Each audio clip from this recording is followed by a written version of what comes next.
Hola a todos, bienvenidos a un nuevo episodio del Fútbol Verso. El día de hoy estamos aquí con Pipe Sierra, un especialista de todo lo que es el mercado de fichajes, tanto del fútbol colombiano como de los jugadores colombianos. Pipe, muchísimas gracias por aceptar la invitación aquí al Fútbol Verso y bueno, bienvenido. Gracias a ustedes, chicos, por tener aquí en Fútbol Verso. Bueno, después de mucho pudimos hablar y qué placer estar aquí con ustedes y poder hablar de fútbol, de lo que nos gusta. Quiero que sepas, Pipe, que eres el primer periodista que tenemos invitado en nuestro canal. Ya habíamos tenido el placer de contar con dos jugadores y una influencer, pero eres el primer periodista, entonces también nos pone muy Mm. contento ese hecho a nosotros. Bueno, gracias, gracias, gracias. Es un gran trabajo. Bueno, Pipe, ¿y cómo nace tu pasión por el fútbol? Desde chiquito me imagino que te gustaba el fútbol, pero ¿cuál es ese origen que tú dices, de pronto me quiero dedicar a algo relacionado con el fútbol"? Y mi abuelo era comentarista en Santa Marta, muchos lo recuerdan. Yo no tuve mucha cercanía con él porque él vivía en Santa Marta y yo en Bogotá, pero yo siento que a través de mi papá me empezaron a gustar mucho los deportes. Entonces me levantaba a los 6 años a ver las carreras de Juan Pablo Montoya a las 3 2 de la mañana, 6 de la mañana. Y eso se quedó ahí. Y no solo a través de la Fórmula 1 sino del fútbol internacional, porque después seguramente de una carrera en un partido de la Aston Villa con Juan Pablo Ángel. Eh, en su momento, eso ya fue más adelante, nos levantábamos a ver Premier, Calcio, que era lo que más se daba, compartidos por la RAI, por ejemplo. Y siento que a raíz de eso, más o menos a los 8 años, jugando PlayStation solo en la casa, porque yo no tenía hermano, mm, me gustó comentar partidos como si estuviera o narrándolos, era pues una actividad de niño, creo yo. Y ahí me di cuenta que eso era lo que yo quería hacer y desde muy chiquito sabía que quería estudiar, dónde quería estudiar, qué quería hacer. Y hoy es ese sueño, ese trabajo que se hizo desde pequeño, pues se consiguió. Interesante, interesante. Y en esa época, cuando te empezó a gustar el fútbol, a interesar, ¿cuál fue ese jugador que de pronto hizo que te interesara más, ¿no? Porque muchas veces nosotros escuchamos que la generación de un poco más de ahora, pues habla de Messi, la un poco más anterior habla de Ronaldinho, y así sucesivamente. A vos, ¿cuál fue ese jugador referente que te hizo amar el fútbol? Uf, yo tengo dos, yo soy, de verdad, yo creo que esto lo íbamos a hablar más adelante, pero no soy hincha de ningún equipo aquí en Colombia, pero en el fútbol internacional sí soy súper fanático del Chelsea. eh, y, y el primer jugador que yo vi así top del club fue Gianfranco Sola, como en el 2000, 2001. Era muy chiquito, pero me gustaba mucho y averiguaba y eso. Y recuerdo que cuando lo he entrevistado 2 veces. Ese fue uno de los momentos en los que uno se siente más realizado como profesional, pero sí, ese fue el jugador y David Beckham, por lo que significó, yo creo que para la niñez de mi época. Yo creo que la ¿Crees Premier en esa que época marcaba mucho el tema del periodismo y el tema de todos los hinchas y los fanáticos. Hablabas de Juan Pablo Ángel, veíamos pocos jugadores, o sea, veíamos el Tino, Juan Pablo Ángel. ¿Cómo era eso de poder prender la televisión y ver jugadores referentes colombianos en el fútbol extranjero cuando en esa época de pronto no era tan común? Sí, pues era difícil, siento yo. Lo que pasa es que creo que se empezaron a dar cosas, pues no sé, a lo mejor de una manera muy rápida para que el fútbol se globalizara y fuera más asequible. Hoy día, antes teníamos un ESPN, por ejemplo, o un Fox Sports, y llegó un momento en el que eran tres Fox Sports. Hoy creo que son cinco ESPN y podemos ver todos los partidos. Antes era una situación selectiva. Entonces, por ejemplo, me acuerdo que a ESPN le tocaba escoger entre Real Madrid, Valladolid o Manchester United, no sé, Queens Park Rangers. Y había, me acuerdo mucho porque yo siempre he sido muy consumidor de Twitter, pero me acuerdo que había críticas entonces. ¿Cómo los de ESPN van a preferir dar Manchester United, lo que sea, en vez del Real Madrid? Bla, bla, bla? Pero alrededor de eso, pues se ha hecho también más cercano el futbolista colombiano que está en el exterior, ¿no? Y eso ha sido muy bueno. Sí, yo creo que eso es una realidad y afortunadamente nosotros para quienes nos gusta el fútbol ahora, pues contamos con esa fortuna, ¿no? De que tenemos el privilegio de poder escoger entre infinidad de partidos todos los días de qué queremos ver. Pero si yo te tuviera que preguntar por un partido de pronto en tu infancia, en tu adolescencia, que te haya marcado, ¿cuál crees que sería? Ush, no sé, no sé si tengo un momento en mi adolescencia que me haya marcado.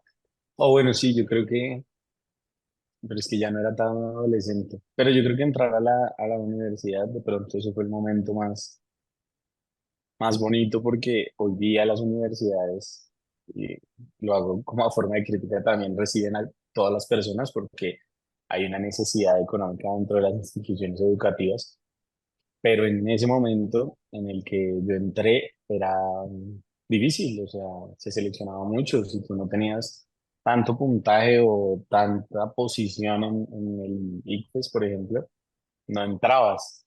Eh, yo cumplía con ciertas características, pero además te hacían un examen. Yo estudié en La Sabana y me acuerdo que pasé todo y yo creo que ese fue el momento en el que dije, bueno, esto por lo que tanto he a lo mejor orado o le he pedido a Dios que se cumpla este sueño, pues finalmente se lleva a cabo y es como el inicio. Yo creo que ese fue no sé, el momento más bonito de mi adolescencia, pues direccionado hacia esta profesión. ¿Pensaste en algún momento qué va a pasar? O sea, te generaron esas dudas de decir, el periodismo deportivo siempre ha sido un medio muy cerrado aquí en Colombia, decir, ¿qué pasará si no lo logro? ¿O siempre tuviste claro que pase lo que pase ibas a lograr llegar a ser periodista deportivo? Pues siempre es chistoso porque a lo largo de la universidad a uno, no sé si les pasó o les está pasando, los profesores le dicen a uno, no, es que el periodismo es difícil, dedíquese por la comunicación organizacional, comunicación política, pero yo nunca tuve dudas de eso y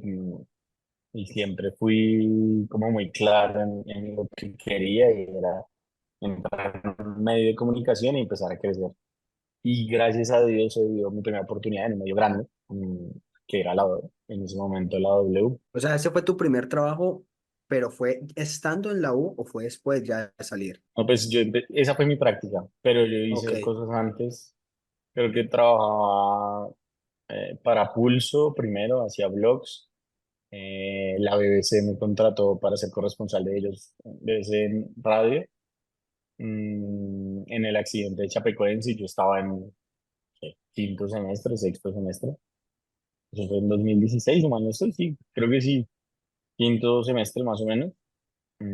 Y ahí me contrataron para hacer eso. Trabajé para algunos portales internacionales cubriendo deporte también, como freelance, pero seguí en la universidad. Pero mi primer trabajo oficial con contrato, pues sí fue la práctica en la W, donde estuve 3 años. Después de la práctica, trabajé 2 años más o menos. Como hablabas un poco sobre freelance y que llegabas y cubrías varios medios internacionales y todo siendo estudiante, o sea, ¿cómo era eso? Por ejemplo, la tragedia pues del Chapecoense, te toca siendo un estudiante, ¿cómo haces o pues cómo fue todo eso de ir, cubrirla y pues teniendo en cuenta que también era la BBC? Pues eso fue, yo creo que ha sido uno de los momentos más emocionantes de la carrera porque yo era solo un estudiante y además no,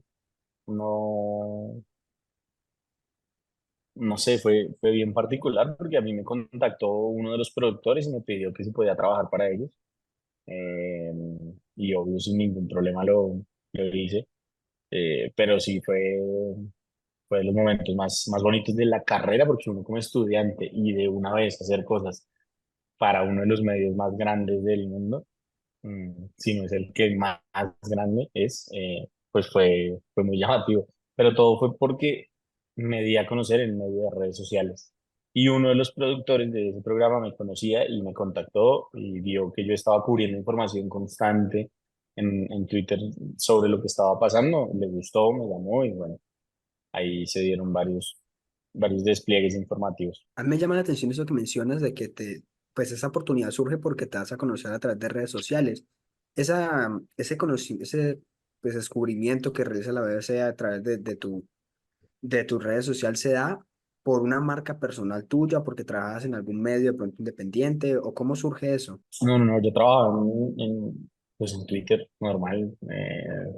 que pasa es que tenía otra cuenta personal que después me la bloquearon.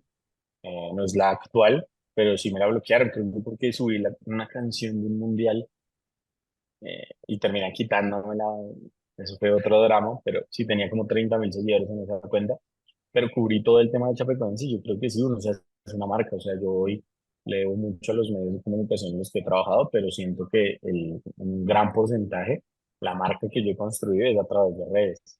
Que eso quizá para un periodista, pues que ya lleva más años en esto, no lo puede entender y no puede creer cómo alguien que no ha tenido una experiencia en medios de comunicación puede tener un alcance incluso mayor que el de un medio de comunicación. Y no digo que yo lo tenga, pero a ver, no sé, un tuit mío, si llega a 1 millón de personas, eso es demasiado más a lo que le puede llegar un canal de televisión en un programa. O sea, 1 millón de personas no ven Saque Largo, por ejemplo.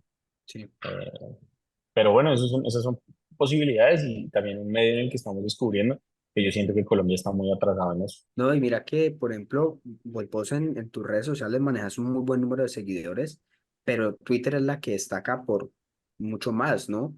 Y eso también, hay mucha gente que tiende a infravalorar Twitter, ¿no? Y que es por, tal vez por el medio del desconocimiento, que no conoce muy bien la red social y la potencia que puede llegar a tener. Y en este mundo de la comunicación, del periodismo, creo que Twitter es realmente importante y en ese tema de noticias, de primicias, de actualidad creo que es lo más importante. Entonces, ese boom que vos has tenido, sobre todo en Twitter, pues también invita a pensar a los medios tradicionales de poner la mirada en estas nuevas, estos nuevos formatos, los nuevos periodistas están tratando de surgir a través de estas plataformas, ¿no? Sí, sí, sí, yo sí siento que mucha gente le da muy duro a X ahora eh, y lo por debajean y tal. Y es cierto que no tiene tanto impacto en números de personas, pero, pero es una fuente oficial e inmediata en muchos aspectos.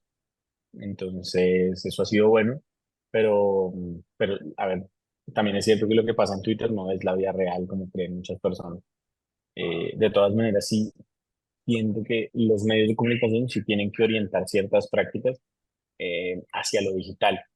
No es solo cuestión de leer comentarios de las personas en sus programas de televisión, sino, y tampoco transmitirlos, sino hacer programas netamente digitales en los que tú puedas trabajar eh, para ese mercado, es decir, para nosotros los jóvenes, los millennials, los centennials, no sé, el fútbol está siendo dejado de lado, y no por todos, pero, pero sí siento que hay prácticas digitales que se pueden empezar a establecer para que no se pierda ese público. Ahora, otra cosa es que la gente cree que, o sea, a todo el mundo le gusta el fútbol. Es una gran mentira, porque es más probable que si yo doy una noticia política tenga 8 veces más interacción a una noticia de fútbol. Y eso, pues no sé, la gente como que no lo entiende. Puede ser más importante quién va a ser el próximo ministro de Defensa mm, que quién va a ser el próximo entrenador de la Selección Colombia. Y si ustedes hacen el análisis, estoy seguro que va a tener más producciones, visualizaciones, interacciones, la noticia del ministro de Defensa a quién va a ser el próximo entrenador de la Selección Colombia. Pero eso, la gente que está en este medio no lo entiende. Pero bueno, sí son las situaciones, sí son, pues son diferentes fuentes y el entretenimiento, así como el fútbol o los deportes, tienen otro rincón aparte en medio de esta globalización de tantas noticias, orden público, política. Dentro de este mundo digital encontraste, digámoslo, por así decirlo, tu nicho, que es toda esa parte de las fichajes o del mercado de fichajes. Y creo que ha sido un boom a nivel Colombia y todo porque has aprovechado tanto Twitter como Instagram para poder dar cuenta de todos esos fichajes del fútbol colombiano. ¿Cómo es ganar esa veracidad que de pronto a veces por redes sociales es muy cuestionada acerca del tema de los fichajes? Eh, Dices cuestionada como el hecho de cubrir mercado de fichajes O sea, del hecho de que a o veces llegan y hay periodistas que dicen, no, tal jugador va a estar o va a llegar, no sé, por ejemplo, al Deportivo Cali. Y empiezan a decir, no, que esto es humo, que no sabe lo que está hablando. y a la hora de la verdad se terminan concretando esos, pero es cómo jugar con ese público tan feroz, digámoslo por así decirlo, de las redes sociales en términos de la información. Yo he aprendido muchas cosas en esto y creo que en el último mercado, con dos errores que cometí, aprendí mucho más, pero, pero creo que lo más llamativo es em, saber en dónde tienes el manejo de la situación y en dónde no, porque todas las negociaciones son cambiantes y lo que hoy está cerrado puede que mañana no. Y está bien que uno lo dé casi por hecho. Y ahí está también el juego de palabras que uno puede usar, pero pues no es solo jugar con la situación, sino decir la verdad. Es decir, estaría muy cerca de firmar, porque ya llegaron a un acuerdo verbal, ta, ta, ta. Eh, pero hay situaciones que se pueden salir porque sí, porque, no sé, Wilker Fariñez no pasó los exámenes médicos y yo dije que iba a ser el nuevo portero. Pues yo no puedo manejar las piernas de Wilker o las decisiones directivas del médico de Atlético Nacional u otras cosas. Mm, y uno tiene que ser muy hábil en muchas situaciones también porque los clubes saben manejar mucho la información, eh, y en eso también hay que tener cuidado. Y yo creo que me dediqué a esto porque nadie más lo hacía. Lo he dicho en otros espacios, pero siento que nadie más lo hacía y las personas que a lo mejor lo estaban haciendo eh, se aprovechaban de la información y ese boom que se dio sobre todo después de el gran crecimiento que tuvo Fabricio Romano, mm, que de hecho era, o sea, no sé, yo lo seguí cuando tenía 200.000 seguidores y ya era mucho, pero no era tanto como su jefe, porque él trabajó para Gianluca Di Marzio, por ejemplo. Pero siento que eso que estaba haciendo él en el fútbol europeo, nadie lo hacía aquí en Colombia y dije, voy a hacerlo, pero voy a hacerlo bien. Y a raíz de eso, pues podido construir una base de datos, información, contactos, amistades, que te llevan a hoy tratar de tener o sea, a lo mejor un panorama más claro de qué está pasando con las negociaciones. Y yo hoy puedo decir que tengo más información en mi cabeza que la que puedo publicar, a lo mejor. Son muchas cosas que tú te enteras y terminas sabiendo y a veces no las puedes decir incluso, no sé, por protegerte a ti mismo. Pero es chévere, este mundo es maravilloso y ha sido muy bonito hacer parte pues de algo que ahora mucha gente lo empezó a hacer también. ¿Cuál crees que ha sido, digamos, en este proceso desde que te has dedicado a cubrir el mercado de fichajes, la mayor bomba que has dado, la mayor primicia? Y por otro lado, ¿cuál crees que ha sido de pronto una información que no se ha terminado dando y que te han dado palo por ello? Uf, ambas se dieron en enero, pero yo estaba empezando en esto, llevaba 6, 7 meses. Yo antes cubría solo fútbol internacional, a mí el fútbol colombiano no me gusta, pero empecé a darle seguimiento a muchas situaciones con agentes y una de esas era la de Luis Díaz. Entonces yo sabía literalmente todo lo que estaba pasando con Luis Díaz. Y me dediqué a cubrir qué pasaba con Luis Díaz, qué pasaba con Luis Díaz, porque todo el mundo sabía que Luis Díaz se iba a ir del Porto. Eh, pero yo sabía de la oferta que había hecho el Everton en octubre, yo sabía de qué estaba queriendo el Porto, yo sabía que el Tottenham lo quería y en un momento en el que estuve tan enterado que supe el minuto a minuto de toda la situación y es que en un punto el Tottenham eh, quería firmar a Luis Díaz en enero de una, o sea, todo lo querían hacer. Fabio Paratici, o Paratici, no sé, no lo tengo claro, era el que hoy está sancionado y tiene un montón de problemas legales, era el director deportivo del Tottenham y él quería llevarse a Luis Díaz al Tottenham como el gran fichaje, el fichaje bomba de ese mercado. Y lo estaba haciendo con uno de sus mejores amigos, que es Jorge Méndez. Pero Jorge Méndez, la condición que le ponía a Luis Díaz de llevarlo al Tottenham era eh, pues que firmara su contrato de representación con él. Esto no, o sea, no estoy inventando nada, todo eso está escrito, hay miles de crónicas en Inglaterra que han contado esto, pero pues ya, pues les puedo contar la historia tal cual yo la viví. Esto fue como a las 5 de la tarde, ya faltaban 5 días para que se cerrara, Luis Díaz estaba aquí con la selección Colombia, el mercado de fichajes faltaban 5 o 6 días para que se cerrara, creo que Colombia jugaba el primer partido aquí en Barranquilla y después iban a Argentina a jugar contra Argentina. El caso es que Bueno, termina cerrándose la oferta, la envía del Tottenham, y había un plan que estaban gestando el círculo de Luis Díaz, sus verdaderos representantes, con el Liverpool para que lo ficharan en verano. Pero al ver que el Tottenham ya se lo iba a llevar, hicieron todo para igualar la oferta del Tottenham y que Luis Díaz decidiera aceptar la llegada al Liverpool sin ningún problema, esto detrás de. Entonces yo me entero de la oferta del Tottenham y, y sabía que algo estaba pasando con el Liverpool y a las 8 de la noche más o menos envía la oferta el Liverpool, eh, y ya con Porto estaba todo cuadrado. Entonces solo estaban esperando para que se diera esta llegada, la llegada de la oferta y cerrar la negociación y así tal cual fue.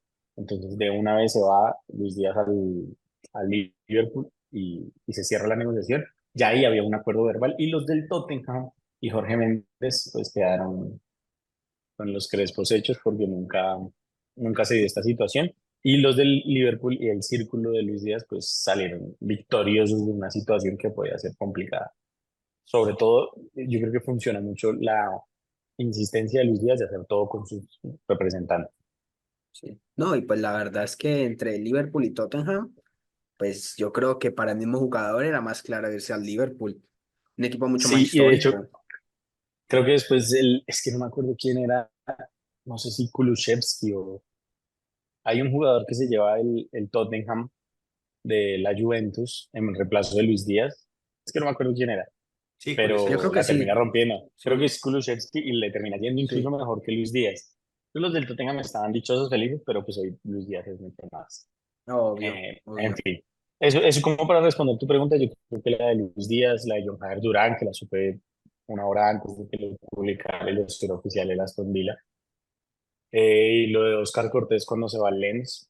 Entonces creo que han sido pues tres grandes noticias. También la de Néstor Lorenzo un día antes, eh, pudimos darla a conocer con un colega argentino. Y han sido varias, pero bueno, es un mercado de fichajes bien particular. Y otra, para responder tu otra pregunta, yo creo que la noticia que no se dio es la de Teófilo Gutiérrez. Y ahí es donde yo digo que a lo mejor aprendí de La errores, última. y es que sí, la no llegada al Junior. Porque yo dije que pues ya le habían hecho una oferta, eh, y en realidad sí le habían hecho la oferta, pero a ver, uno tiene que entender contextos y el Junior no se mueve solo por una persona, sino que son varias las que interactúan. Y una sola persona le hizo la oferta a Teófilo Gutiérrez, pero esto era una forma de ejercer presión ante la familia y no era una oferta de todos. Entonces, pues bueno, creo que salieron mal las cosas, igual entendí muchas cosas que se mueven y hasta qué punto la inferencia de uno al contar esas cosas, pues también puede mover una negociación. Porque sí, yo creo que si yo no hubiera puesto nada, hubiera habido más chances o posibilidades de que se cerrara la negociación a favor de Junior y de Teófilo.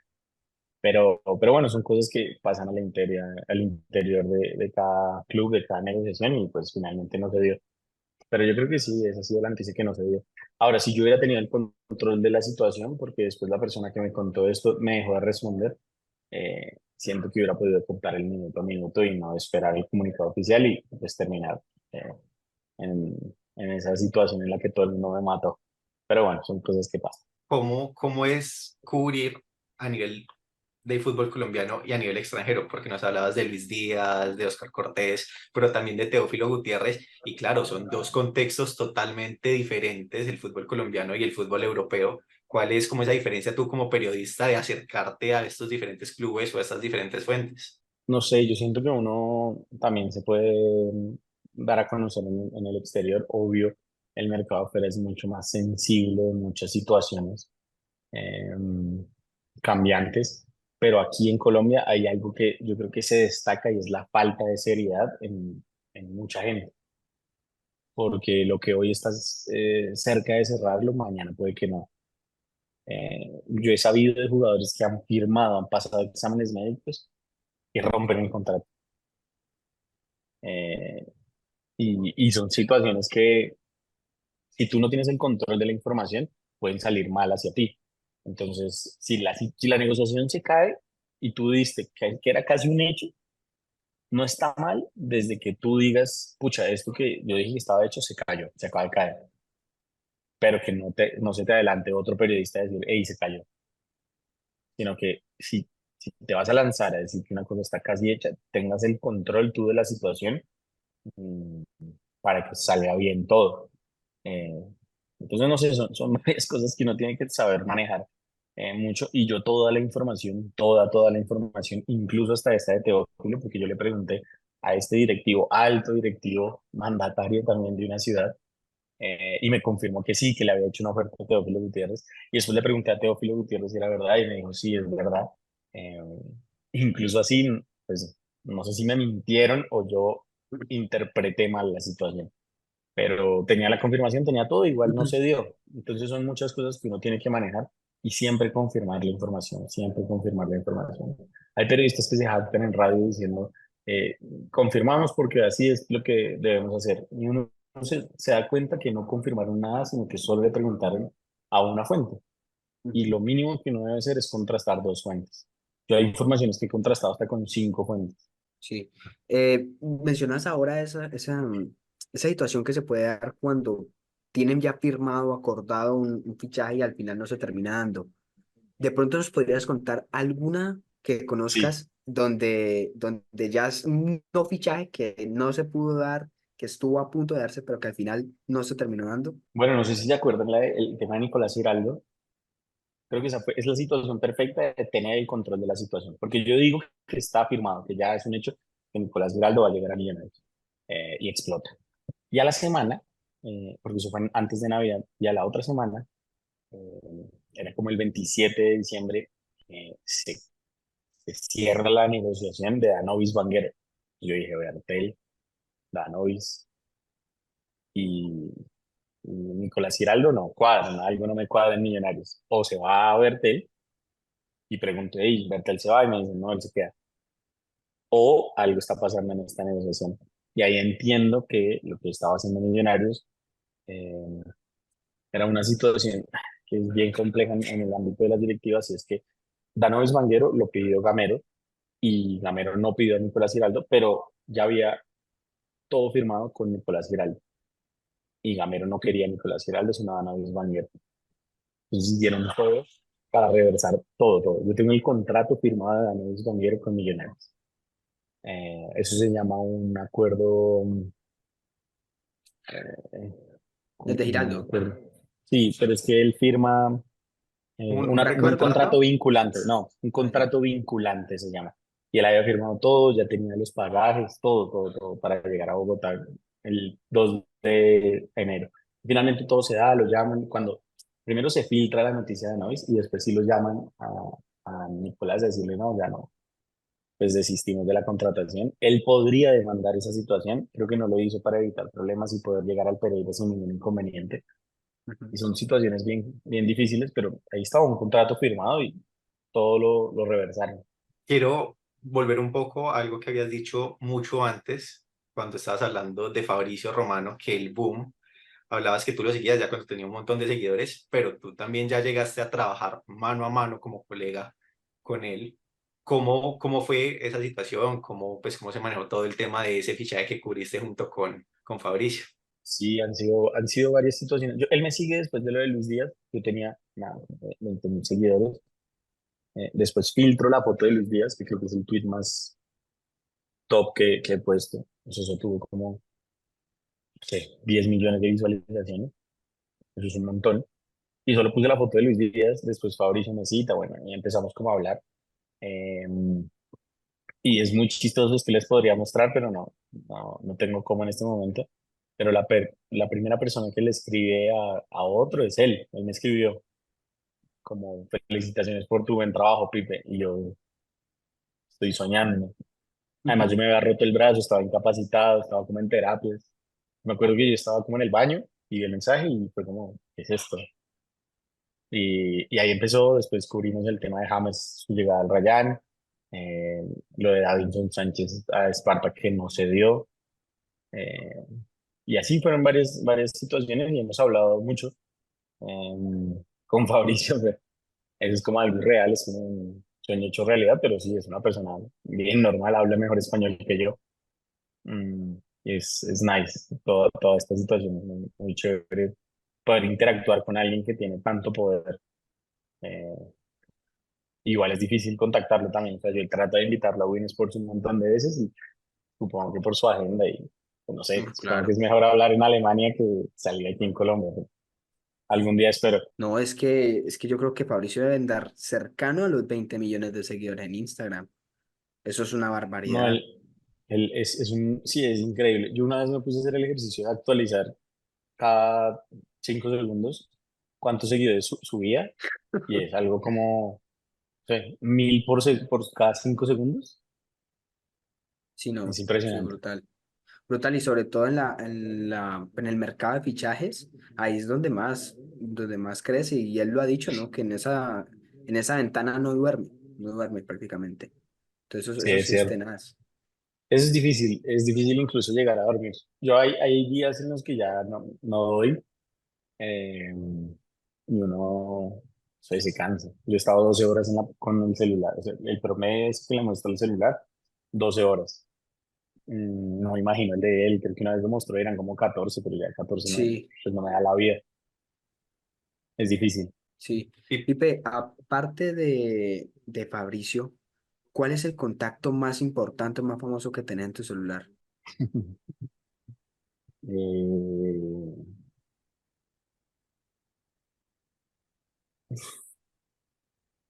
¿Tantos son? no sé. Es es que que, ¿cuál sí, puedo decir? ¿Cuál puedo lo que pasa decir? es que hay muchos que no sé, estoy pensando, ¿no? Yo creo que el de Fabricio es el más, pero es que yo tuve contactos con muchos deportistas, por ejemplo, de otras disciplinas, cuando trabajaba en la W, porque hacía producción de invitados, entonces, por ejemplo, el número de Chris Froome,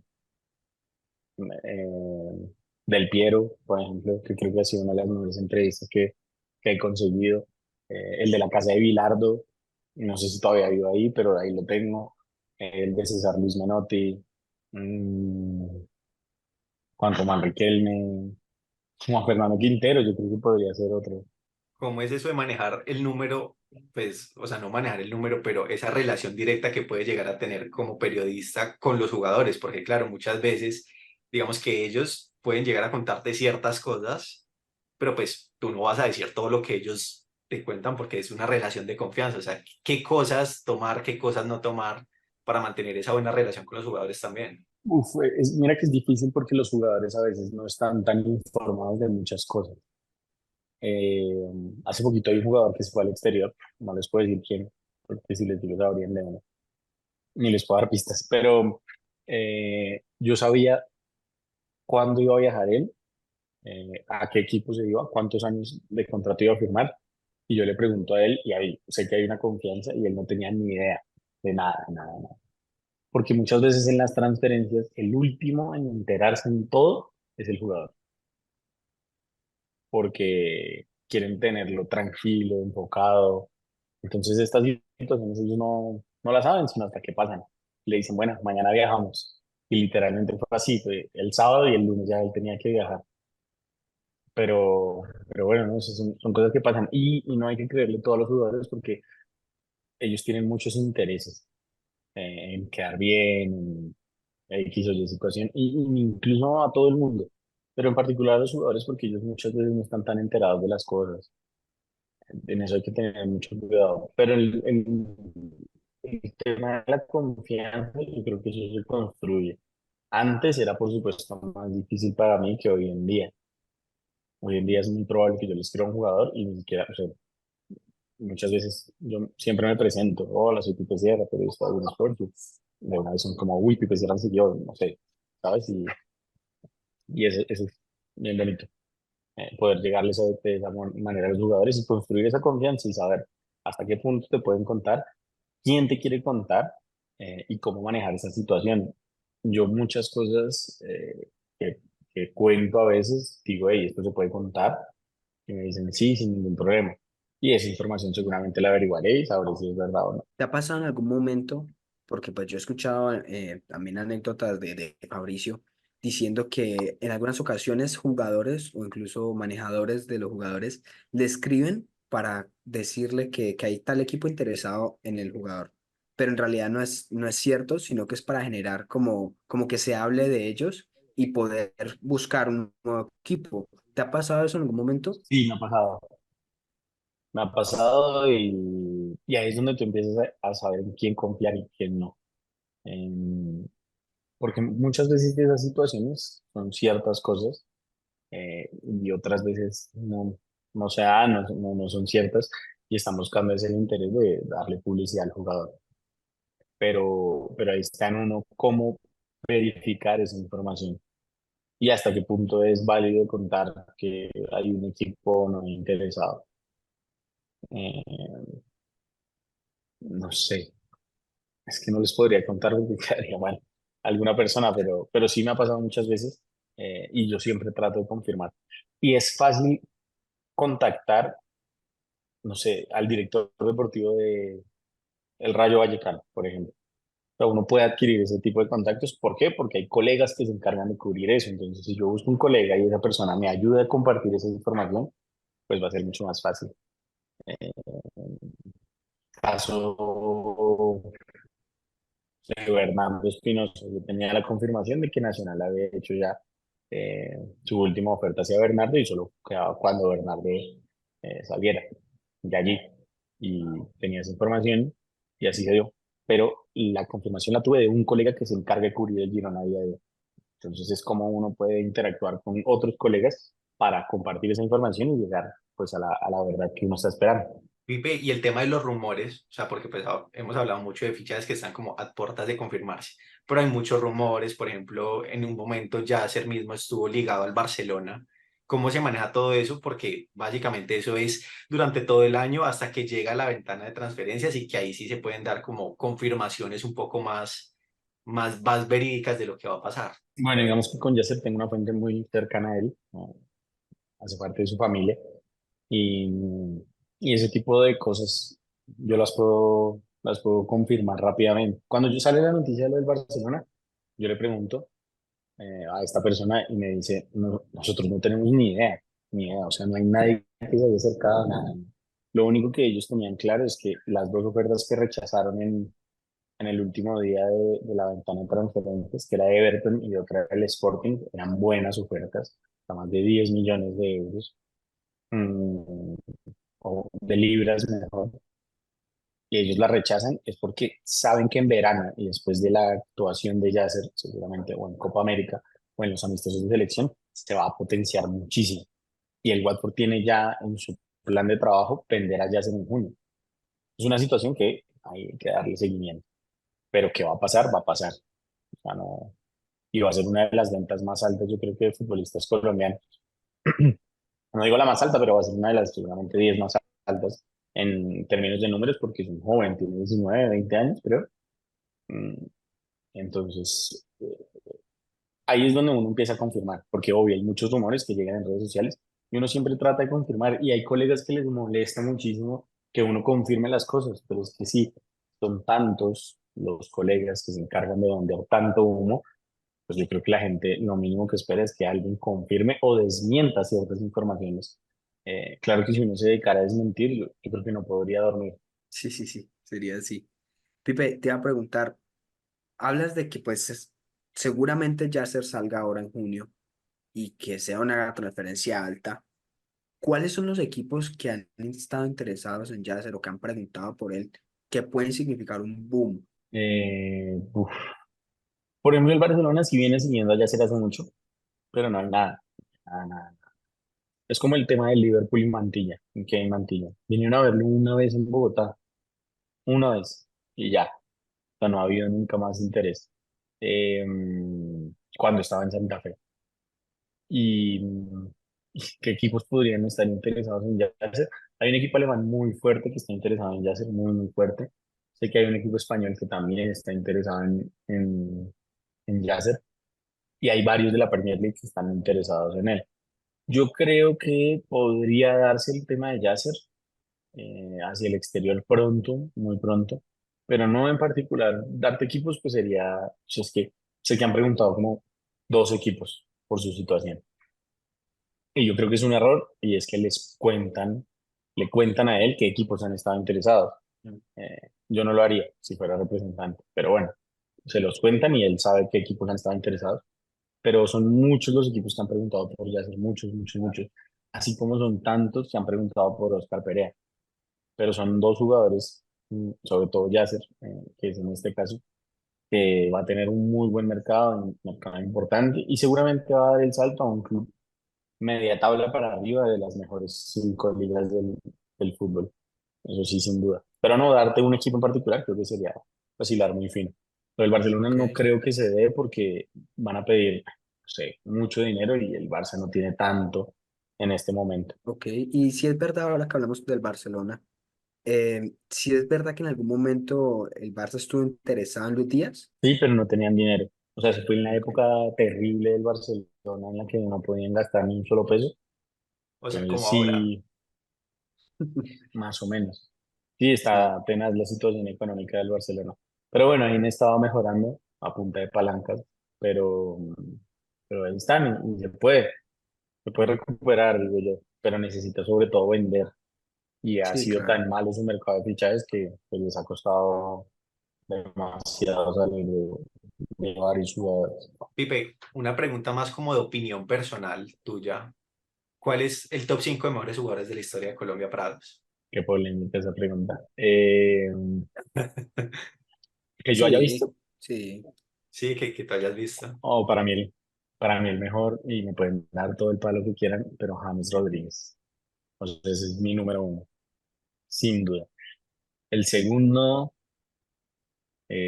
Falcao. A mí me encanta lo que ha hecho David Ospina. Yo ahí pondría el tercero, David. El cuarto, Mario Alberto Yepes. Siento que significó mucho para mi generación. El quinto podría ser, no sé, Juan Guillermo Cuadrado. Bueno, está sí. interesante este top. Está bueno ese top. Sí, sí, sí. No, por ejemplo, Cuadrado, mucha gente tiende a no tenerlo en cuenta, pero Cuadrado es un jugador que quizás de todos esos es el que ha tenido la carrera más consolidada en Europa y más regular a lo largo de todo el tiempo. Sí, pero en selección nunca le fue tan bien como uno se Sí, eso esperaba. es verdad. Pero no, lo que hizo afuera es impresionante. O sea, lo de Juan Guillermo Cuadrado. Como lo de David Ospina. Para mí es un gran, gran También. portero.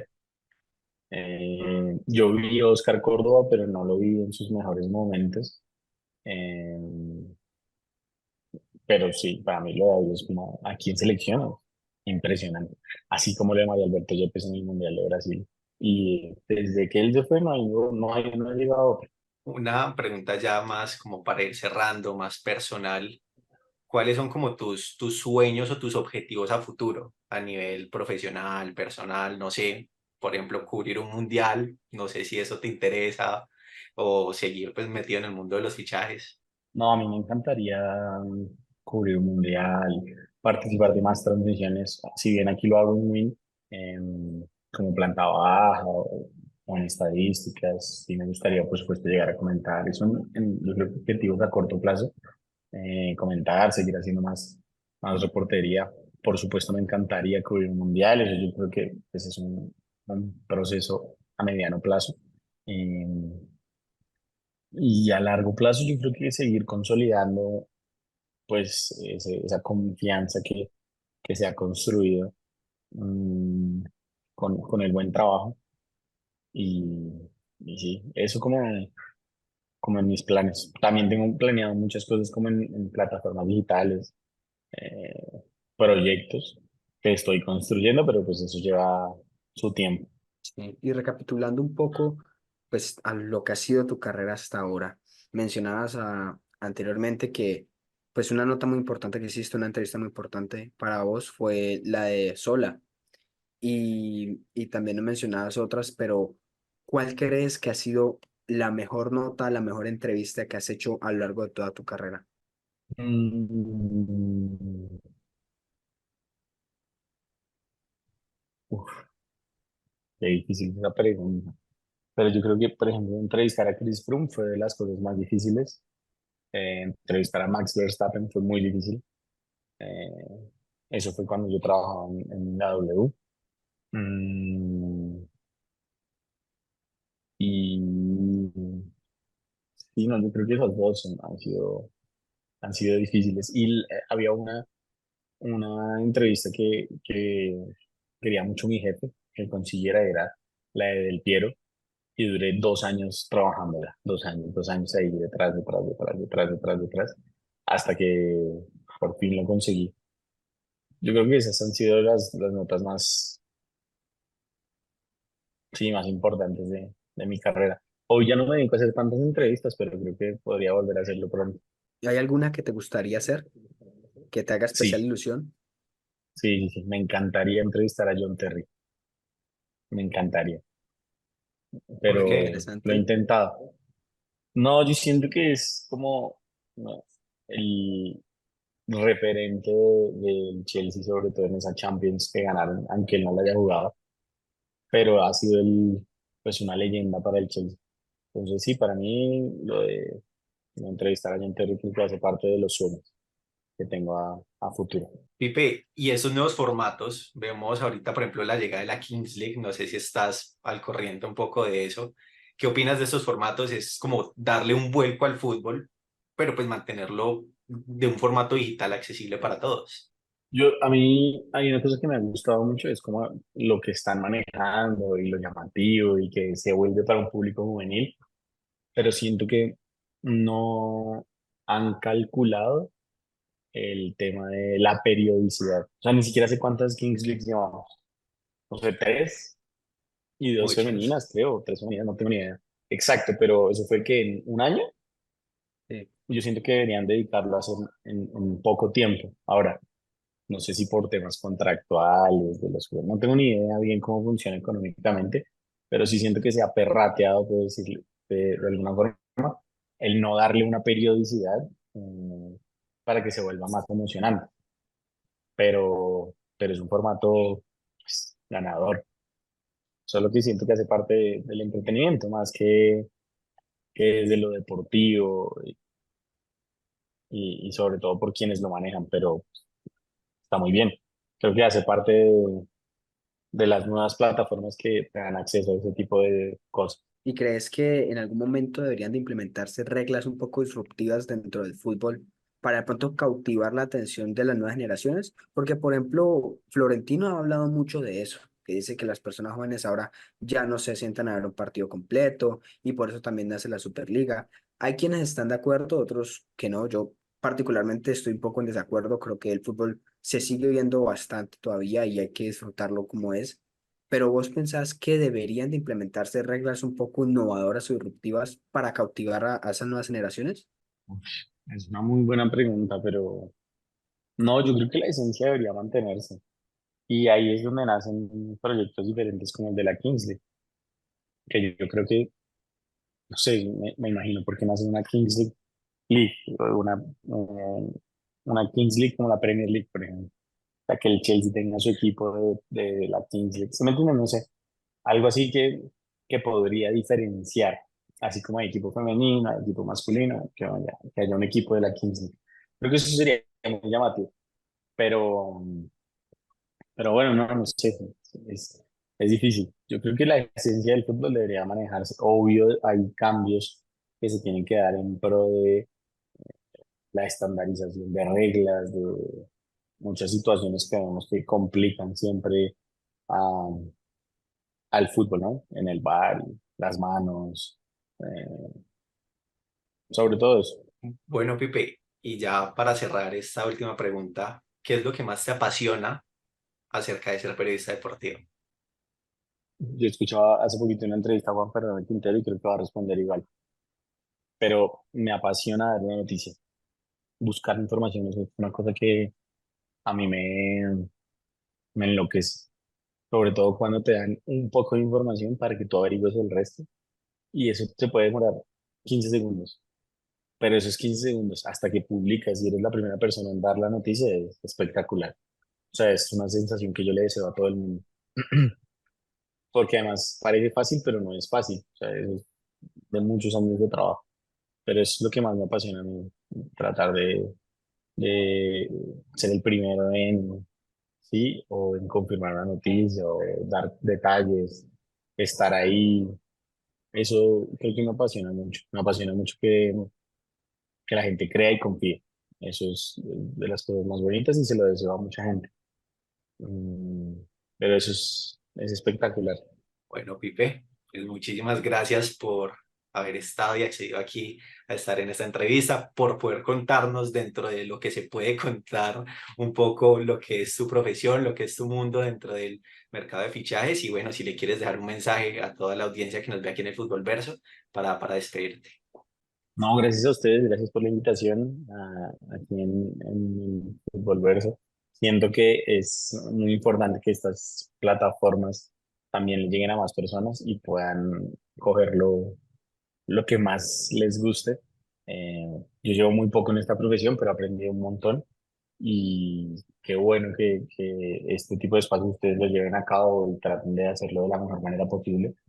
Mm, ya, y luchen por sus sueños, porque de verdad no hay nada que esté lejos. Todo se puede conseguir, cualquier sueño se puede alcanzar y con mucho trabajo, dedicación, pasión y de la mano de Dios seguramente todo va a ser mucho más fácil. Entonces, mi mensaje es eso, luchen por sus sueños, si quieren ser periodistas, si quieren ser futbolistas, si quieren ser bomberos, lo que sea. Luchen porque no hay nada imposible, nada imposible. Ni aquí, ni en Londres, ni en China, ni en ningún lado. Solo es cuestión de luchar y buscar las oportunidades.